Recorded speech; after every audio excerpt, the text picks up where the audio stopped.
Wow, basketball fans all over the place. Appreciate you guys for joining me back in now for episode what I believe is 55 of what I like to call the best, the most entertaining, the most educational, and the most informational basketball content on the planet in the form of a podcast that's none other than what you're watching right now. That is Tate's Take. Um, Go ahead and make sure that you let a friend know, mama, grandmama, baby mama, enemy, whomever, and whatever, and everything in between, where they can find the podcast. That's iTunes, Google Podcasts, Red Circles, Spotify, Stitcher, also streaming live on Twitch, on YouTube, on Facebook, and on Periscope. Also, before I bring in my guest, remember to follow along on all social media platforms as well at Tate's Take Hoops. That is at TATESTAKEHOOPS. And there's a hashtag. I'm pretty sure you're tired of hearing it. It's called Where Basketball Lives.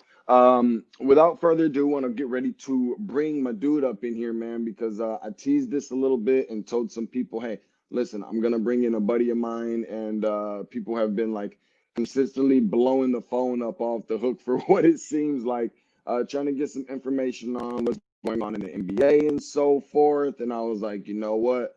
I got the perfect person for you. That would be none other than former colleague, but lifetime friend for sure, Rick Kamla, radio co-host of Give and Go, Sirius X Radio, Sirius XM NBA Radio. Remember, you can find him on there Monday through Friday from 1 p. until 4 p. That's Eastern Standard Time, of course, and catch him on all social media platforms at Rick Kamla Sports. Rick, what's popping, man? Long time no speak. Tate, how you doing, my friend? How you doing? I know you're look, we're not in February yet, so I'm not quite locked in on college basketball yet, but I will be, and we'll be having a lot of conversations about that. What a night in the NBA last night. Holy cow. Obviously the Nets and Cavaliers game was spectacular. The Sixers and Celtics game was great. The Hawks had a huge comeback to get a win over the Pistons. Actually, the Hawks, the last two games have performed in the clutch. Which has been a huge turning of the corner. Now it's against Minnesota and Detroit. Can you do that against the big boys in the NBA? But I'm just vibrating with basketball, man. Got my show with Sam Mitchell. He's in for Antonio Daniels today. So I'll be on the air with Sam Mitchell on NBA radio from 2 to 4 p.m. Eastern time. Just in the belly of the beast of all this basketball, man. No doubt. Make sure you let Sam know that I said hello, man, when you speak I with will. him. That's an outstanding show. So I definitely advise and recommend if you're a hoop head and I know just over the course of the last however many years it's been, I think close to 7 or 8 now that I've known Rick. There ain't many people that can keep up with your boy in the basketball tip, man. But Rick has always been one of them. And prior to meeting Rick, I knew that he was already anyway. So I know that we're definitely going to get into some of the Atlanta Hawks. First, I want to start out with your thoughts on elaborating about this trade. People have been blowing my phone up off the hook. Like, what do you think about this trade? Who won the trade? And I'm like, me personally, and I definitely want to get your take on it. Me personally, Cam, I don't know who won the trade until we find out if these guys are going to win the championship or not. That's just kind of my take. What says you on not only the trade and who won it, maybe, and also everything that you've seen from them so far. I know they've only been on the court all three of them together for one game, but just the takeaways from what you've seen. I mean, I like what you said. It's kind of layered, right? Who won the trade? I believe that us as hoop heads, whether we're on the air or in the barbershop, I'm a guy that believes that a stand needs to be taken right there when the trade goes down. And obviously, give me a couple of minutes to analyze all the moving pieces. We got 4 teams, several players, a bunch of draft picks. But I do agree that there's a second layer. Like 2 years from now, 3 years from now, we can revisit this. This is a colossal trade. This is a historic trade, one of the biggest in NBA history, one of the most important in NBA history. So 2 or 3 years down the line, if the Nets have won a championship with this, they're the winners. Because I don't see Indiana winning a championship with LeVert, and God bless him, as he's got the mass on the kidney, and we hope it's not cancerous and all that. I don't even see Oladipo being a Rocket past this year, and I don't see them winning a championship after this trade. And then the other angle of it is obviously Cleveland, and I know we'll get to them throughout this conversation. I like what they're doing. I like a lot of their young pieces, but come on. I mean, they're not winning a championship anytime soon, maybe never again. So it's all about winning a championship for Brooklyn, but that's all, down the line. In the vacuum of right now, Deshaun, Okay. the Houston Rockets won this trade. to me. I would not have done the trade if I were the Brooklyn Nets. I would have kept Allen. I would have kept Prince. I would have kept LeVert. I would have kept my picks, and I would not have brought in James Harden. To me, he's in the way of Kyrie Irving and Kevin Durant. They joined forces there to be a badass dynamic duo, get all the ISOs, get all the shots, get all the shine, and win a championship together. And the big three in Miami, Bosh had to sacrifice significantly. The big three in Cleveland, Love had to sacrifice significantly. One of these dudes is going to have to sacrifice significantly. And obviously the two stars, Durant and Irving, are going to have to sacrifice. Why bring that on yourself? Now, last night, the chemistry was in the first half was, it's not like there was interpersonal stuff, but on the court, it was janky, it was clunky, predictably, and they got it together a little bit. We can dive into greater detail on that, but I said when the initial rumor came out that James Harden wants to be traded to Brooklyn, that's his preferred destination. I screamed from mountaintops on Twitter, on NBA radio, Brooklyn, run for your lives. You don't want this drama. You don't want this smoke. You don't want Harden. He's going to choke and let down and break your heart in the playoffs anyway. We know that. So I would not have done the trade if I were Brooklyn. I think Houston getting Oladipo and flipping Harden into a piece that they can either move in advance of the deadline or get to the offseason. If he signs with Miami in a free agent deal, you're at least going to be able to swing a sign and trade. You get a trade exception, maybe a pick or two. You'll have something to show for the Oladipo aspect of that. And then obviously you got a bunch of draft picks back from Brooklyn in that deal. I think Brooklyn gave them 7 draft assets. They got at least 4 first-round picks, 3 from Brooklyn, 1 from Cleveland. So I think Houston was the winner of that trade as we sit here right now. Yeah, it's going to be interesting to see exactly what they do with all those pieces. I've been one that I don't know, just been kind of curious to know, and I kind of want to get your opinion on this. A lot of people say they don't have enough basketballs in Brooklyn to go around and offensively, and I am kind of curious to know how things are going to work out with a guy, like a Joe Harris, if you will, because he is a kind of one-dimensional type of player. We know what he does. He shoots the lights out. And when you have, adding another guy that is ball dominant and score dominant on his team, like, are we going to be looking at, after paying him all this money, him being over there in the corner doing jumping jacks, talking about, hey, pass me the ball, I'm wide open over here. But nonetheless, not only who's going to be the guy, and I want to find this out from you, who is the guy when they need a shot? I guess it's a pretty good problem to have when you have 3 dominant scorers on there. Who's the guy when they need a basket? And who's the guy that says, you know what, I'm going to go and defend the best perimeter player on the other team? Who is going to be that guy? Who needs to be that guy? Well, who's going to defend the top perimeter player on the other team is a great question. And so let's take it piece by piece. Yesterday I had on Antonio was off and Amin El Hassan was on for him. And we debated largely for our 3 hours about, we know that in a big 3, you have to sacrifice. We know that, that there's no getting around that. No matter who you are, what your resume is, all that kind of stuff. And Amin said that Kyrie is the get in where he fits in guy.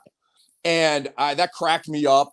Kyrie's been there. He's a champion. He's, all that stuff. Kyrie's the get in where he fits in guy, really. And I love him. I mean, he's my guy, but I don't see it that way. Going into last night, I said, the way I see the Nets' big 3 shaking out is Harden's going to be the primary point guard. He is going to take a haircut on shots and attempts, maybe not usage rate, but shots. The number 1 option, obviously, is going to be Kevin Durant. The number 2 option will be Kyrie Irving. It will not be James Harden. He's going to be the 3rd option. That's exactly what we saw last night. Durant was the number 1. Kyrie was the number 2. And Harden barely took a shot in the first half and then started kind of finding little openings and cracks and a step back 3 here and a straight line drive there to get his game going a little bit. But it was clear to me that Durant's the 1, Kyrie is the 2, and James Harden, you're the point guard, but you're the 3. And the stats showed it. The eye test showed it. So that's how I see this going. And I think in theory, that's how this can work. Because if Kyrie is the get in where he fits in guy, he's not going to eat as much as he wants. He's going to be pissed. And we know that drama will ensue. If Harden is the point guard, then he feels good about it. He's got the ball in his hands. He's making reads. He's the quarterback. Kyrie's the number 2. He's going to feel good about that. He was already the number 2 behind Kevin Durant, and then Kevin Durant will feel good about it because he's the number 1.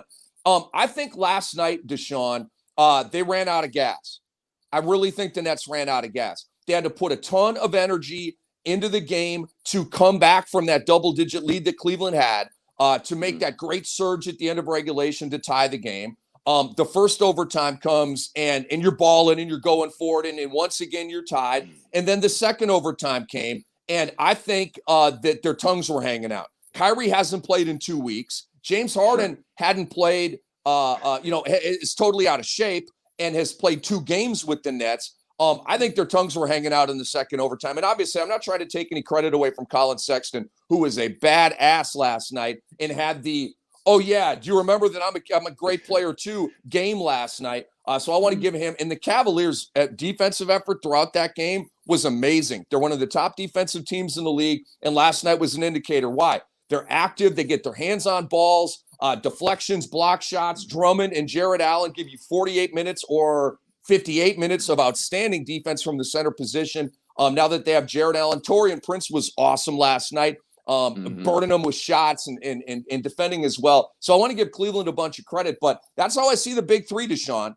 Durant's the 1, Kyrie's the 2, James Harden is the point guard. That's how they ran it last night, and I think that's the only way this can work. Okay, and that's what I was going to ask you. And I'm glad you said you believe that there's the only way that that can work, because with that being a 1, 2, and 3 being Durant, Irving, and Harden, do you think that that will change up at any point pending on matchups or pending on the hot hand or whatever, what have you? Or are you just saying, sure, that could be situational. However, your 1, 2, and 3 is primarily set, and that's what it's going to be. That's where their foundation lies. Yeah, it's a great question. I do think there's going to be games here and there where, maybe Harden, does have a point guard where he can just savage and just go downhill on him and just wreak havoc. But I would caution James even in a game like that. Even when you can feast and go for a 30, 10, and 10 triple-double, you probably don't want to, because Kyrie is a very, very sensitive human being and a very dramatic human being. I would be constantly, and you're coming into his territory, okay? Kyrie's been there for a while now. And obviously Durant this is year 2 for him, year 1 playing. But Durant's not in this conversation. Durant is a top 20 player all time right now, knocking on the door of the top 10 list. And so we all know he's the number 1. Harden knows that. Kyrie knows that. The whole damn world knows that. This is a Kyrie and Harden thing. And so if I'm Harden, I would not bogart that joint in any of these games. I would always find a way to work the rock to him, make him feel good about his role on the team, get him in good spots, and go that way. But, night to night, will Harden have a spike game in terms of stats, and will Kyrie have a bad shooting line where he goes 5 of 15 and has only 16 points? Yeah, that stuff's going to happen, man. But I think what we saw last night is the blueprint going forward. Harden's going to have the rock and be the quarterback and the decision maker. And obviously they did a good job of staggering it last night. Harden played until the fourth quarter, and then it was basically the big 3 playing from the fourth quarter on and into the overtime. So that's another reason why I think they ran out of gas. But in quarter, here the flow was Harden plays about till mid first quarter. He goes to the pine. Kyrie's still out there. He goes to the bench at about 3. Harden comes back, bridges from 3 in the first to 9 in the second. Then he goes to the bench. Kyrie comes out to have some burn by himself. Then Harden came back with about 5 minutes left in the second quarter. And then the big 3 was on the court together. Same thing from the first quarter to the third quarter in terms of that. And then, as I said, in the fourth quarter, they had the big 3 on the court together. I will say this. On the possessions that Kyrie Irving was the primary point guard, and that was the case more than a few times. I mean, Harden was, by and large, the point guard, but there were possessions with Harden on the court where Kyrie had the rock and was the quarterback and the decision maker, and Harden was standing on the side of the court and doing absolutely nothing. All right. So is that Is that essentially why you're saying that it should be Harden at the point guard position and kind of Irving off the ball more so? Correct, because I don't Okay. think that Kyrie Irving he's not a mouth feeder. He's never been. He's a Mhm. score first, me first lead point guard. So that's why you have to take the ball out of his hands a lot of the time. And Steve Nash is brilliant. He's a point guard. He knows that. He knows that Kyrie Irving, and we saw a few possessions last night. Dribble, dribble, dribble, dribble, dribble, dribble, dribble, dribble. And Kyrie goes for his. And he was effective at that, but that leaves four teammates behind. Why would you trade for James Harden and give up all that stuff to sit him on the side of the court and have him watch Kyrie Irving dribble and do his thing? That doesn't make any sense to me. So there were a lot of takeaways from last night that I don't think you can extrapolate based on what we saw last night. Can the Nets win a championship or not? I'm not going that far, but I think the formula and the blueprint for how they want to play, I do think that we saw the foundation set for that last night. Do you have real, and this is the last thing as far as the Brooklyn Nets, I guess is a double-ended question. The first one being, do you have real concerns about maybe what they're going to get out of their front court, whether it's defensively, offensively, or just in general? Maybe some concerns about their front court, and then the other end of it being, how long are you giving this thing until you're like, all right, this clearly didn't work? How many seasons do you go through without a ring or without a finals appearance or whatever, what have you? Like, what is that minimum that they have to do or get to before you're like, yeah, this thing just completely didn't work? It's a good call. Defensively, I have big concerns. They could not get a stop last night. And this is the Cleveland Cavaliers we're talking about. And again, credit to Colin Sexton, but Nance was killing him with threes. Taurean Prince was killing him with threes. They couldn't get a stop last night at all. And this is a Cavaliers team without Kevin Love and Darius Garland, okay? Yeah, Two of right. their starters. And they scored 147 points on the Brooklyn Nets. I have major concerns on the defensive end. The Nets are going to have to outscore their opponent. And guess who's the offensive coordinator of this team? Mike D'Antoni. That's Mike D'Antoni's way, right? Outscore the opposition. We're not trying to stop anybody. We're trying to outscore you. I think that PJ Tucker is necessary for this team. And I would put him in the starting lineup. Houston's going to trade him. I won't bore you with all of the intel. The bottom line is Houston's ready to trade him. Tucker's ready to be traded, and he's going to be sought after by all the big boys. But I think that I think Boston could use him. I think Utah could use him. I think Toronto desperately could use him. But I think in terms if Tucker wants to win a ring, you need to go to one of the LA teams. You need to go to Brooklyn. That's like right. I mean, there's other teams that he could definitely play well on, but he needs to go to one of those teams.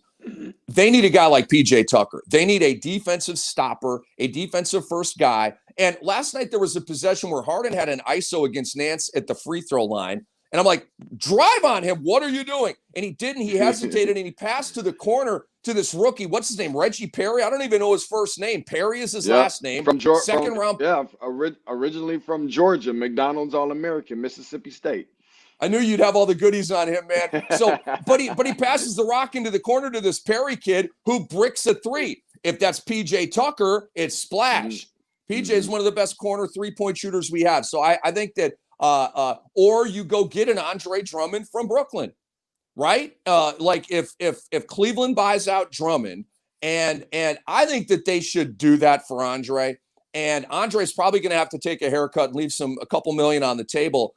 So Jared Allen can then at the end of the year become their center of the present and future, and let Drummond get out of there, man. I mean, they're cutting his minutes now with Jared Allen there. He's a terrific player. He's got free agency. Let the guy go. Let him go to a contender like a Boston, like a Brooklyn. I mean, how good would Andre Drummond look in the middle with DeAndre Jordan, right? Okay, bam. Now you're right back kind of where you were with Jared Allen. I've got big questions about that, Deshaun. And then you mentioned, when can we sort of make the diagnosis that this worked? I will it's a great question. I've got the answer right now. One of the reasons why I would not have done this deal if I were Brooklyn is the fact that James Harden is the GOAT of playoff shrinkage. That's who he is. That's what he does. He's given us no evidence to think that anything is going to change. Now, Antonio Daniels pushes back against me on that on our show. And he says that he's not trying to revise the history, but he says this is a different role than James has ever been in. He's always been the number one, the face of the franchise. Now he's the number two or the number three. So let's see what he does in this role. And I will grant him that. Okay. Now we saw him as a sixth man in OKC, but that was a million years ago. That was a different version of James Harden. Now he's an MVP. He's a scoring leader, all this stuff. He's all a famer, right? And all this stuff. So, okay, I'll give you this playoff run. And if James Harden gets out of the way and Kyrie and Durant do all the heavy lifting and they win a championship and Harden was kind of along for the ride for it, well, it won. It worked. They won a championship. But Deshaun, you know this and I know this. Chris Bosh had to make contributions to help Miami win. Kevin Love had to make contributions to help Cleveland win. James Harden is going to have to make contributions to help Brooklyn win. And when it's a game 5, when it's a game 6, when it's a game 7, I don't think he's going to make those contributions. So if they go into this playoff run and James Harden chokes again and breaks hearts again and his team loses again, I will at that point say, I told you so. And at that point, I will remind people that this is why they should not have done the trade. That's my dude, Cam, man. Make sure y'all give him a follow on Twitter at Rick Kamla Sports. That is at Rick Kamla Sports. Also give him a follow, man, on his show, man, from Sirius X Radio NBA, Sirius XM NBA Radio. Kind of got to get used to that. Monday through Friday, all 5 days, all of them consecutive, back to back to back to back to back. 1 until 4 p. That's Eastern Standard Time. Rick Kamla, radio co-host of Give and Go.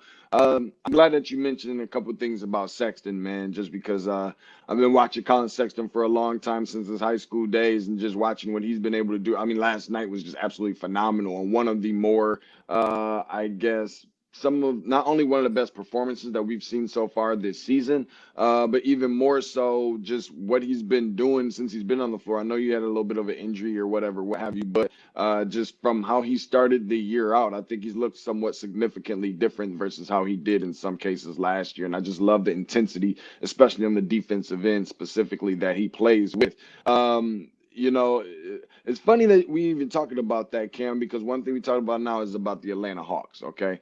A team that obviously beat your Timberwolves in back-to-back games with my Detroit Pistons. But nonetheless, I think they started out 4-1. Since then, they're maybe 3-7, somewhere right up in that range. Take me through what you're seeing with this Hawks team for this year. I mean, Capella's outstanding right now. I mean, he's just. I mean, I'm really out looking at like Capella being like an offensive threat almost at this point. Just they've been fighting the injury bug. I mean, you know the whole nine and everything going on in between. And if you've been watching the Atlanta Hawks, man, you know everybody knows. Give me a little bit of what you think about the Hawks this year. Will they be a playoff team? How quick do they need to turn some of this stuff around? Because granted, turning it around against the Pistons and the Timberwolves is one thing, but it's a whole nother thing when you're competing in something that you have to do if you're Lloyd Pierce and Atlanta right now for the near future. Yeah, and just quickly on Colin Sexton, I don't know if a lot of people realize this. He's averaging 27 points per game. Let that sink in for a minute. Not 22, not 20. Him and Jerry and Grant, Cam, are the two players that people are like, wait, what? How many? Like, I feel like they're those two players this year in the league. Yeah, no, I mean, Jeremy Grant, my God, the statistics are amazing. I was wrong. I didn't like the move going from Denver to Detroit for the same money. I'm like, what are you doing? Well, this is what he was doing. He wants to be the man. He wants to be a number one option. And he's been a kick-ass number one option. It's not resulting in winning, but that's not his fault. They don't have the right mix around him. But Colin Sexton is going 53, 50, 77 with his shooting line. That's right, people. 50% from three, 53% from, overall from the field. And he's been a very efficient scorer since he came into the league. Year one, on a bad Cleveland team, he was still an efficient scorer. Last year got better. This year's gotten even better. I love Colin Sexton. Now, on these Hawks, they're still near and dear to my heart, Deshaun, covering them for 7 years. I was going to ask you that. I was curious. They are. Now, I say this on NBA radio. I'll say this on this platform. I've got 30 mouths to feed. I'm an NBA guy. I'm an NBA reporter, analyst, host, And I love Sacramento. I love Memphis. I love Cleveland. I love them all. Okay. And I got every team on lock. I am no longer a Timberwolves fan. I will say that right now. And I haven't been for a while. Turner Sports kind of scrubbed that from me. They said you can't say my Wolves anymore. Okay, I won't say my Wolves anymore. But Deshaun, look, I had to divorce myself from the Minnesota Vikings, and I had to divorce myself from the Minnesota Timberwolves. I mean, they just keep screwing it up, man. Time and time and time again. They just keep screwing it up. I can't hitch my wagon to that anymore. I just can't. You finally make the playoffs and Jimmy wants out and you win. Well, I mean, I just can't do it. David Kahn misses on Steph Curry twice. I can't do it. So I'm out. Okay. But the Hawks are near and dear to my heart. Obviously a lot of time invested at State Farm Arena, going to games, bringing my boys, hanging out with you and all the people at 92.9, all the interviews with Coach Bud and Lloyd Pierce and Trae Young and Grant Hill and all that. So I kind of got ties to the organization, still very friendly with Guerin and Steiny and their PR department. And I just love all those people, man. They're great people, and I want success for them. And I'm a big fan of their governor, Tony Ressler, for how socially conscious he is, how racially conscious he is. And I just think he gets it, man. So I got a soft spot in my heart for the Hawks. I don't miss a game. And I'm a huge Trae Young fan. And I've been really disappointed with Trae Young this year. Okay. When you look at the overall stats, 24, 23 points, 8, 9 assists. Oh my God, he's having a great year. No, he's not. He's shooting in the 30s. His 3 ball is in the 20s. The logo 3 on a lot of nights is just, the well is dry, man. And I don't like the early in the shot clock logo 3. I don't like it. Okay. Last night he hit a logo 3 that was perfect. It's deep in the game. It was either deep. I think it was deep in overtime at this point. But you're up 3. You've got the momentum, and the ball swung back to him. Bam! He hits him with a logo 3. I don't like crossing the timeline, 18 on the shot clock, and you hit him with a logo 3. That's not good basketball to me. You're not Steph Curry. Now, if you have the flamethrower and you're hitting 41% of those shots, go ahead and fire it up. People who have watched the Hawks every game this year know that he's been firing a lot of blanks on the logo 3s this year. And so I love Trae. I'm hanging in there with him. I'm not giving up on him. I'm fairly criticizing him. But I like that logo 3 last night. The momentum was building. The ball moved and came back to him. He was in rhythm, stroke, bang. You went from +3 to +6. It was kind of a knockout punch. And the other thing for Trae Young, the last 2 games, he's been good with his decision-making in the clutch, but it's against Minnesota and Detroit, 2 very easy teams to beat, relatively speaking, in the NBA. We've seen him in a number of games. How about the Cleveland game on a Saturday night many weeks ago? The Hawks have a huge lead, blow that lead, and blow the game against the Cleveland Cavaliers. Trae Young in that game had an 8-second backcourt violation with under 3 minutes to go in the game. Come on, man. That can't happen. It can't happen. It can't happen. If you're the guy, you're the all-star, you're the leader, face of franchise, it can't happen. And that was a big turnover. He made other mistakes at the end of that game. The first loss at Brooklyn. How bad were they in the final 3 minutes of that game, right? Yeah. And then the next game they come back and they basically blow Brooklyn out, and they didn't even have to beat him in the clutch. So I love the guy. I'm hanging in there with the guy. But the decision-making with under 3 minutes to go it is an area of significant improvement. Shot selection is still an area of improvement for Trae Young. But I love him a lot, and I'm hanging in there with him. But that's what I'm seeing in the Hawks right now. I think Collins is doing his job. Capella's doing his job. Hunter's been amazing. They are super injury-prone, which sucks. We haven't even seen the full complement with Rondo and Gallo and Bogey and all these guys that they brought together. But it is what it is, man. I just think Trae Young needs to refine a few of those things in his game, and it's all going to work out. Let me ask you this, Cam. For a guy like John Collins, do you think he will, and do you think he should be an Atlanta Hawk next year, considering what they're up against? Obviously, at some point, they're going to start getting ready to pay Trae, and then starts trickling down from there. Just your overall thoughts on, depending on what he's asking for, obviously, and I'm not sure of that number. You might, I don't know, but Do you think he's worth that? Do you think that he's going to be an Atlanta Hawk when it's all said and done around this time in about a year or I so? hope so. I really do. I think the Hawks would be making a mistake if they let him go. John wants max. That's been widely reported. I'm not giving him Bam out of bio money. I can't do that. He's not as good. He's not as successful. Bam got to the finals. Okay. Bam is an all-star. Why? Because he's winning. Okay. And Bam would not have been maxed out if he had not blossomed into an all-star and helped the Miami Heat go to the finals. Now, maybe they do. Maybe they love him that much. They just said it was sort of a given to max him out anyway. Obviously, the Hawks don't look at it as a given to max out John Collins. Otherwise, they would have done it. When Fox was getting max and when Tatum was getting max and when Ingram was getting max before the season, Collins was up for a max contract extension at that point and didn't get it. According to reports, John Collins wants like north of 25 per year. And I said on Give and Go, I believe that where John Collins lives right now is about 95 over 4, or about 100 over 4, somewhere in that mid 20s per year range. Now, I'm okay. I'll go to 30 for you. I'll go to 30.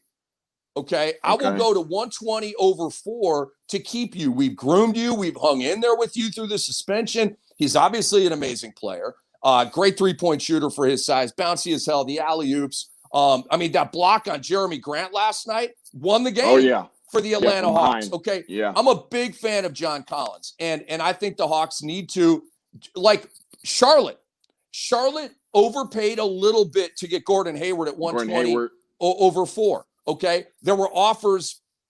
Zach Lowe of ESPN put out that there were offers just a little bit south of that. But that's why Charlotte got Gordon Hayward. It's because they went 120 over 4. They kind of went over what everybody else, the Knicks were in on him. A couple other teams were in on him. And Charlotte was like, yeah. And Charlotte was like, no, we need this guy. Are we paying maybe $5 million more per year than market value? Yeah, screw it. Let's get him. Okay. I think that's what the Hawks need to do for John Collins. If John wants max and you want to pay him $25 million per year, pay him 30 per year. Meet him in the middle. Keep him in a Hawk uniform. Because if you're the Hawks and you let him go, okay, and don't hit me with, well, they have Gallo.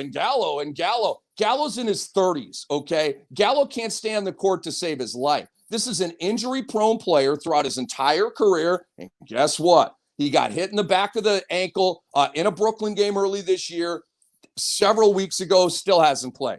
All right. And I'm a Gallo fan. He can rip it. He can shoot and all that kind of stuff. But the dude is injury prone, man. So miss me with Gallo is the answer there. No, John Collins is the answer there long term with the Atlanta Hawks. I would belly up to the bar. I would pay him major money.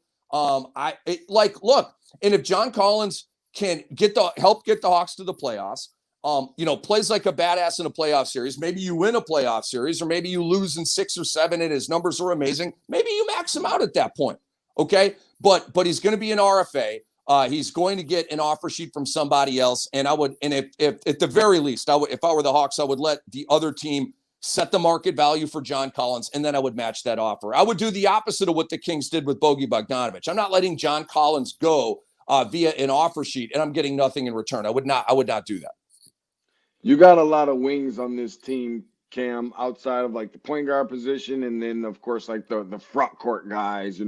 Like you've got, excuse me, between Bogey and I guess somewhat between he and Gallo, and obviously 2 guys that are injured right now. And then on top of that, you've got a Hunter, who's been playing exceptionally well, and then a Reddish who's just kind of been up, down, elevator, escalator is what I like to call it. When we get to that point, because I don't believe you're going to be able to keep all of these guys, especially after you pay Collins that money and after you pay Trey his money. And then on the back end, who's going to be the guy that's on the outside looking out of this? Or do you feel like that won't be the case at any point? Well, we'll get the test of Tony Ressler. And do you want to go into the tax? Do you want to be like Lacob out in Golden State? Do you want to be like the Allen family in Portland? Do you want to be at Brooklyn, right? There, Joseph Tsai, their governor. Do you want to be a tax team? We'll find out. And if I were, look, I love spending the money of billionaires. Okay. If I were in Ressler's shoes, I would go into the tax. I'm a billionaire. It's a few extra $1 million. Like, what am I in this for? Am I in this to sell jerseys and get people at State Farm Arena and be a quality, relevant team that's always going to get their ass kicked in the playoffs? Or do I want the gold ball? So we'll find out. Like, if you want the gold ball, you go into the tax and you just pay it, and because you want the gold ball. And if you get the gold ball, then it was all worth it.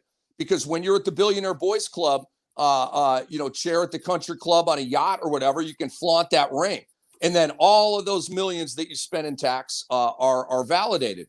And if it doesn't work out, then that sucks. But I mean, we'll find out. Herder to me is a guy that would be on the outside looking in. And I like him, but to me, he's a really good bench player. I don't think he's a starter in the NBA. Cam Reddish to me is, he is enticing. Like he gives you glimpses of greatness. The threes, the steals, really good defensive player. That the one game in Brooklyn where Atlanta won, he was dogging Kyrie and Durant in the same game and really bothering them. And so I'm a fan of Reddish, but like if I'm maxing out John, I'm going to max out Trey. I got Capella. Like, I mean, I'm not letting Hunter go. I love DeAndre Hunter. He's Kawhi Leonard-ish in terms of just a quiet, steady, consistent performer. And I'm not making a comparison. It's sort of like a loose eye test kind of thing. But Kawhi Leonard doesn't talk very much. DeAndre Hunter doesn't talk very much. He's not a real demonstrative player. He got a tech on MLK Day, and everybody was giving him credit for it. Like, damn, there is a human being in there. Look at this, right? And so, but he's kind of flatline Kawhi Leonard that way, right? He just plays, he just grinds, and every night he fills up the box score with a lot of goodies. I'm not letting him go. I'm a big fan of DeAndre Hunter. And so I think that's the primary core of this team is Trae Young, John Collins, DeAndre Hunter, and Clint Capella. Now, again, to keep a guy like a Cam Reddish, you're going to have to go into the tax. You've paid Bogey, you've paid Gallo, and Reddish isn't going to be up for another 2 or 3 years or whatever it is. But I'm definitely going to try to keep Reddish. And maybe at the point where you keep Reddish, Gallo comes off the books, and then it's just kind of a one replaces the other. But that's how I see the Hawks. Like if I got to let Herder go, I'm letting Herder go. Okay, like I'm not letting him get in the way of one of those other guys I talked about. Now, if Herder wants to take, I don't know, 3 years, 21 million, some kind of a little bit below the average salary to be my bench guy, like, cool, you can hang around. Different conversation. And be a part of this program. But if Herder wants 45 over 3 years, goodbye. My dude, Cam, man, and I want to ask you about this too, because I don't know if you had the opportunity to look at everybody, coming into, obviously, that I'm the big college basketball and NBA draft and love to see what the rookies are going to look like and so forth. And there's no secret that this was one of those drafts where it's like, I'm not even really sure if there is a best player or a best ideal player, or just this draft was just expected to be really, really weak and underwhelming, if you will. I guess that's the word that I was kind of looking for more than anything. The guys that you've had an opportunity to see so far as rookies, who have you been impressed with? Who is some of the ones that you're kind of like I'm not really feeling it, or I'm not really impressed just yet, or I need to see more, or I'm not really impressed all that much, or guys that you weren't expecting that you're being that impressed by that you have been? What are your take on some of the rooks for the 2020 class? Well, Deshaun, I know you hate to hear this, but I boycotted college basketball last year, and we've talked about this. The NCAA's treatment of James Wiseman. Are you mad at me, or do you understand? A little bit. I'll be honest, a little bit. You can always make it up when I come out there to Largo and come holler at you over a couple cold beverages. But I hear you. But you understand why I took my ball and went home. You don't agree with how the NCAA treated James Wiseman, do you? I can't say that I do agree with it at all. Okay, so I had to take a stand, and I took the only as a sports consumer, the only recourse I had was to not give them my time. That's all I had. I'm not watching your game, and I'm one human being, and it didn't matter at all. And the season was halted anyway with the virus. But so for this year, Deshaun, and you know that I still do mock drafts, and I've got to do my talent evaluation on these guys, and I did. Yep. So, I just go out there on YouTube and get a 15-minute highlight video of these guys and watch them. And I'll tell you a guy that really stood out during the evaluation process was Saddiq Bey. Fell in love with Saddiq Bey, watching his Villanova highlights. He gave me Paul Pierce vibrations. Just a smooth, like he's got a Paul Pierce body, 6'8", not real muscular, but strong, and just a wetter and a real smart, crafty player that can do a lot of stuff. He can pass the rock. He can play defense. He's got mid-range game. He can jam on you. He's got a really good three ball. And we've seen that. He's been historically good from the three-point line for Detroit so far this year. Sadiq Bey is a real standout guy from the talent evaluation process. Killian Hayes is another guy that really stood out from the talent evaluation process. Watching his video from overseas, I like him a lot. I compared him to D'Angelo Russell, actually. He's a lefty. He's got a whip. He's got a really nice handle. And obviously, he's got a hip injury, and he's out right now. And obviously, Derrick Rose is in his way as well. Can Detroit please, for the love of God, trade Derrick Rose to a contender? I mean, my God, please. And Blake Griffin as well. Please find a home for Blake Griffin. These guys are dying on the vine up there in Detroit. But look, I'm in love with LaMelo Ball. You know that. You've seen me on Twitter raving about him. He's one of the best passers I've ever seen in my life. And that's not hyperbole, folks. That's talent evaluation, watching all of these games. He just makes passes that most guys can't. The Magic Johnson behind the back, behind the ear, the no look, the alley-oop passes from half court, the hit aheads where it's like a line drive on the ground and it's a perfect bounce pass to a guy to go up for a layup. This is next level stuff, man. Right this on is the not money. This is not, oh man, he's a really good passer. Right? No. He's a sensational passer. Okay. I don't like how Golden State is deploying James Wiseman. I love what I've seen in terms of the wetter that he has, the handle that he has, the skill level that he has. He's not just a rim runner and a dunker and a shot blocker. There's skill to this kid's game. And Golden State acts like they're afraid to play him and they don't trust him and he doesn't finish games. He's averaging about 20 minutes per game. I don't like it. Like Golden State is acting like they're going to win the championship this year. It's like, what are you doing? I mean, develop the kid. So, but I'm a fan of his. James Wiseman, to me, Minnesota, shame on you. It's another reason why I've tapped out on them from a fan perspective. Bringing him off the bench, what are you doing? Why? Does that make any sense to anybody? So I like what I've seen from him. He's got a really good straight line drive, powerful dunker. He's got a good release on his shot. I think we're looking at a future star here. And then one more guy I want to talk to you about, Deshaun. It's Tyrese Halliburton.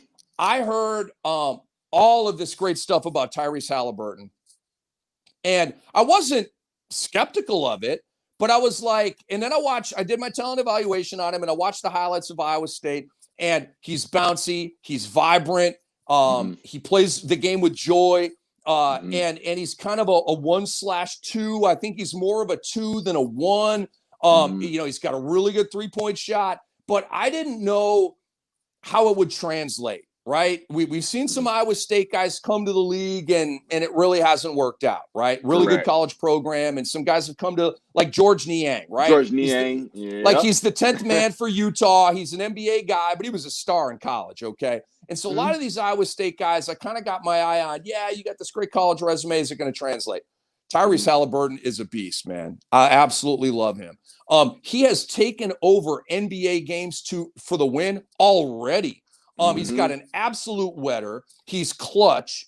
And I still think he's more of a 2 than a 1. But he is a true combo guard. But I've been really impressed with what I've seen from Tyrese Halliburton. I don't usually mess with rookies in fantasy basketball because I know that their worst numbers of their career are going to be their rookie year. That's just how it goes. And so I don't usually mess with rookies. But I mess with Tyrese Halliburton. I got him on a couple of my teams. A lot of 3 balls, a lot of steals. He's a good assist guy. He's double figures every game. I really, really like him, man. Sack stole him at number 12 in this draft. I know, and I was a little surprised to see him go that low. And you know what? I'll be honest, just watching him, and again, when I mention this comparison, I'm not saying he'll be as good as this guy or maybe that he'll even accomplish all the same things as this guy and so forth. But when it came to maybe some of my comparisons, I kind of saw him in some similar light to kind of like a Penny Hardaway, just in terms of his body, slender, long arms, long legs, can get downhill with it, has a good handle. Again, maybe not the ideal prototypical point guard per se, but he just kind of reminds me of Penny in that way, just the way how shifty he is on the court, and he's very confident in that way. So I'm not sure if I'm really on base or in Cam's mind with that one. Or am I in line with that one, Cam, just a little bit, or no, not so much? Well, in terms of the way he plays, yes, but in terms of body type, like when I think Penny, I'm like 6'7", 6'8", the long Magic Johnson-esque type of guy. And so Tyrese isn't obviously a good comp in that way. But the way he plays, I do believe is a good comp with Penny Hardaway. And obviously, to this day, what a shame that the injuries took Penny out of the prime of his career. Would have been a Hall of Fame career for sure. But and I think that Tyrese Halliburton is the perfect guy for that Sacramento backcourt. You paid Buddy Hield. You traded DeMarcus Cousins for him. Paid Fox. You maxed out Fox. But you can't. Buddy already got up in his feelings last year about coming off the bench. Do you really want to go back there? You don't, right? And Buddy's one of the best 3-point shooters in the league. De'Aaron Fox is obviously a kick-ass point guard, but Halliburton is the perfect bench guard. He's perfect. He strikes me as a guy that doesn't give a dang if he starts or comes off the bench. He can back up Fox. He can back up Hield. You almost don't need another guy. And so if Hield plays 32 minutes and then you've got 16 extra for him, and if Fox plays 35 minutes, which is 13 extra for him, that gets Halliburton to 29, 30 minutes per game playing behind those two guys. And so, okay, that's starters minutes for you know what I mean? It all works for me. I think Sacramento's in really good shape in their backcourt. Their front court is a different story with Marvin Bagley. Man. Like, I've been seeing some flashes from Marvin Bagley this year. The performances have been a little bit more consistent. I'm liking what I'm seeing. The Kings aren't using the yo-yo with him about, oh, you're starting, now you're coming off the bench. You play 15 minutes one night, now you're playing 30. They're actually starting him. They're playing him legitimate minutes. So who knows? It might work out for Marvin Bagley.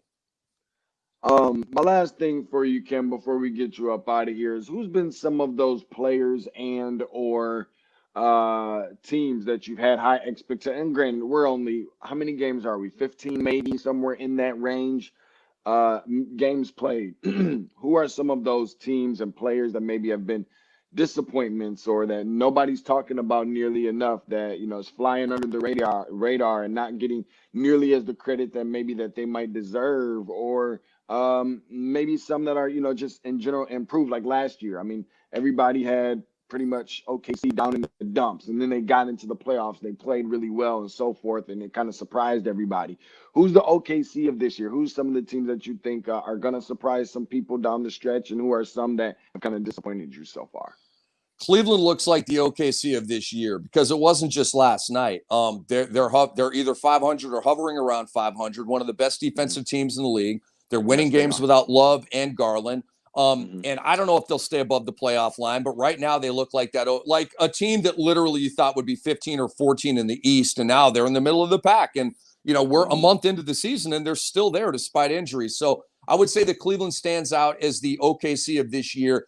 Disappointing teams for me are Denver and Dallas. They're both 7-7. And so, like, where is the progression? And I'll tell you, for Denver, they let Jeremy Grant go, where they didn't let him go, but Jeremy Grant made the decision to go. That was a major buzzkill for Denver. Their defense has fallen off the table. They're scoring a lot, but they're giving up a lot as well, and that leads to a 7-7 record. And they to me are now a middle of the pack playoff team. I don't look at them as the third best team in the West anymore. Nor a contender. The Dallas Mavericks. You just got KP back, and so you have that. They've had a virus outbreak. You've had that. But Luka Doncic, man, the arrogance of this guy, the lack of humility. I mean, every time you miss a shot, you're slapping your thighs at the refs because there should be a foul there. It's driving me crazy. You're banging a tee on your coach that he should have taken a timeout and all this kind of stuff, bruh. Yeah. Like, come on. I know you flirt with a triple-double every night, but what the hell have you won, man? I think he needs to slow his roll a little bit. And guess what? The stats are not leading to winning, dude. So I'm kind of looking at Luka with a jaundiced eye right now. I feel you. It's a lot of, I've noticed that quite a few of these players, and he's not the only one. There's definitely some others quite a few. I'm not in love with the fact that I feel like, and granted, just hear me on this, Cam. I'm not in love with the idea that I feel like they're picking it up from somewhere. I'm always going to be the person that kind of, because I see him as the face of not only the franchise but of the organization so much, being LeBron. Obviously, he's a guy that if anybody can do that, he can do that. He can complain about his calls. He can be running back down the floor doing this to the referees and so forth.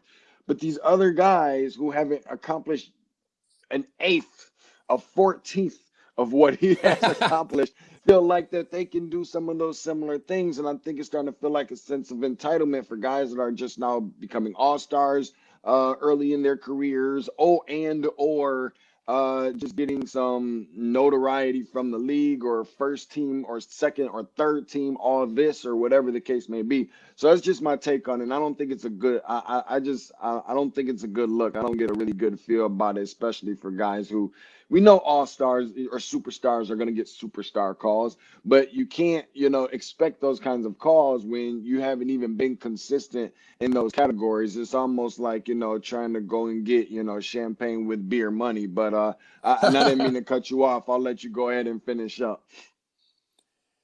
Well, we should almost call them champion calls, not superstar calls, because Luka is a superstar. But the champions get the calls. And I'm not correcting you. You know what I'm saying? I'm just saying, No, I got you. Like, because we've called it the superstar call for years, For a but with long the time. superstar comes the championships. But in the Luka case, he's a superstar, but he doesn't have the already. championships. Sure. And I don't think that. I think a lot of times, Deshaun, that there's no foul, not even close, and he's just pissed and frustrated and entitled. And how dare you not send me to the free throw line because this player just breathed on me? So, like I said, I'm not feeling Luka right now, man. I'm not. Like, humble yourself, ground yourself, grind, be a dirty work guy, right? You're on the climb right now, bro. You haven't made it. You've made it in terms of commercials, and you're going to be a max guy, and you're an all NBA guy, and you're an MVP candidate, and all that kind of stuff. But you haven't made it to the tippy top, And so I'm a fan of his. I'm a fan of the stats. His game is amazing. But just slow your roll, bro. Just slow your roll. And LeBron James is like a lobbyist out at the Capitol in Washington, D.C., okay? He's been that way for years. It's not even complaining about a foul that he thought should have been called. It's like when free throws are being shot, he's over at the scores table talking to the ref, like lobbying. Like, it's just because that's who he is. I mean, he's a presidential figure in the NBA. And he's just trying to get, but I like the way he goes about it. The optics work for me. The hands to God and slapping your palms against your hips every single time you don't get a foul call. The optics aren't working for me, Deshaun. They aren't. Okay. So no, I definitely understand that, Cam, man. I appreciate you for coming back on, man, doing this again for your second time and rolling through with me and just dropping some jewels on the people. Remember that you can give him a follow, man, at Rick Kamla Sports Radio, co-host of Give and Go on Sirius XM NBA Radio. Again, that's Monday through Friday, 1 p.m. until 4 p.m. Eastern Standard Time. Of course, I got to make my way out there to come see you, Cam, man, because I'm ready to take a dip off in the lake or whatever and just kind of get some sun. I got to put some sun on this pale body, man. You catching up with me, so, I can't allow that. Yeah, it's wintertime here, so the sun, we go on walks. I'm not really a tan man anymore either, but yeah, we for sure got to line that up, and it's a pleasure to come on, Deshaun, and I will get you on. I'm hosting Mad Dog Sports Radio on Saturdays, and with college hoops ramping up, I'm going to reach out to you and get you on over there. It's a big old platform. It's nationwide radio, and they need to hear Deshaun Tate talking about college basketball, man. So I'll be reaching out to you, sir. Thanks so much, Cam. I really appreciate it, and thank you for joining us. Last thing, my dude, man, Rick Kamla. Appreciate you, my brother. I'll definitely be in touch. Yes, sir. Peace and God bless.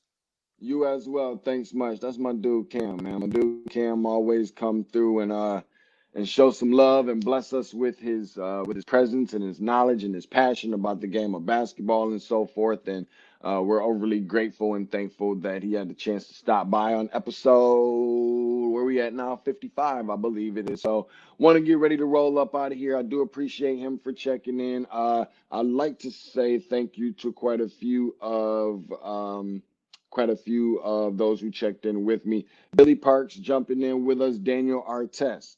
Appreciate you for jumping in. He's got a really awesome podcast as well. Daniel Artest. Look him up, man. That dude's going places. He knows what he's talking about. The Daniel Artest podcast is what it's called. My dude Rick Foster, man, checked in with us as well. Sean Thompson, the boss man. Matthew Maurer checked in as well. We're going to go with Michael for now. Michael checked in with us as well, saying how much he loves the show and really looking forward to connecting really soon. So I'm just thankful to be able to have this platform that can do something for the people. I hope that they're getting out of it what I promised that it would be, which is I like to call it the best, the most entertaining, the most informational, and the most educational basketball content on the planet in the form of a podcast. Find it anywhere you find your favorite podcast: iTunes, Google Podcasts, Red Circle, Spotify, Stitcher, streaming live on Twitch, also on YouTube, Facebook, and on Periscope. So give me a follow as well on social media at Tate's Take Hoops, TATES TAKEHOOPS, hashtag per usual, where basketball lives. And of course, again, as you can see, our very first person following on Twitch, Christian Becerra, I think, Becerra. Nonetheless, from checking in with us from Spain. So appreciate you for doing so, man. People are all over the place, all over the waters and so forth. Everybody coming to get a piece of what I like to call, don't save it for the local barber shop and don't save it for the local sports bar. You can get all that, and you have a voice right here on my platform to be able to come through and show some love. And I'm going to continue to try and keep getting these high-level guests, and every guest is a high-level guest. Nobody's better than the other, and I'm just thankful that these are people that are willing to come on to my platform, and being happy to be able to share that space with them so that they can kind of express their passion a little bit. So we got some more guests that are going to be coming up over the course of the next few days and so forth, and leading up into next week and whatnot. So I'm just thankful for everybody being able to join us. And make sure you tell a friend to tell a friend to tell a friend. Tell your mama, tell your baby mama, tell your dad, tell your friends, tell your enemies, tell everybody that the word of the day, the word of the hour, the word of the week, the word of the month, the word of the year 2021 is subscribe. So be sure to go and subscribe. Leave us up to a 5-star rating. Leave us up to a review, if you will, and all those things are greatly appreciated. So I'll see you guys on the next one. Until then, remember, at Tate's Take Hoops on the Twitter. Bye bye.